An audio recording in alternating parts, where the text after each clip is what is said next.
రింకు సింగ్ చేసిన ఒక్క పనికి వాళ్ళ ఫాదర్ చాలా గర్వంగా ఫీల్ అవుతారు. రింకు సింగ్ ఒక మిడిల్ క్లాస్ ఫ్యామిలీ నుంచి వచ్చారు.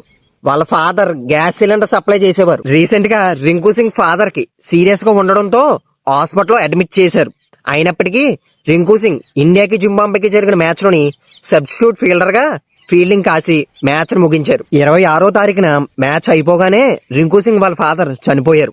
27వ తారీఖుని అంత్యక్రియలు ముగించుకుని మార్చి 1వ తారీఖున జరగబోతున్న నాకౌట్ మ్యాచ్ కోసం ఫిబ్రవరి 28ని రింకు సింగ్ గ్రౌండ్ లోకి ప్రాక్టీస్ కోసం అడుగుపెట్టాడు. నాన్నగారు చనిపోయారు అనే బాధను దిగమింగుకుని దేశం కోసం మ్యాచ్ ఆడేందుకు గ్రౌండ్ లోకి ఎంటర్ అవున రింకు సింగ్ డెడికేషన్ చూసి వాళ్ళ నాన్నగారు గర్వంగా ఫీల్ అవుతారు. మార్చి 1న జరగబోతున్న మ్యాచ్ లోని రింకు సింగ్ కి అవకాశం వచ్చి ఒక మ్యాచ్ విన్నింగ్ నాక్ ఆడి టీమిండియాని గెలిపించి ఆ ఆడిన ఇన్నింగ్స్ ని వాళ్ళ నాన్నగారికి అంకితం ఇస్తే ఉంటది చూడండి.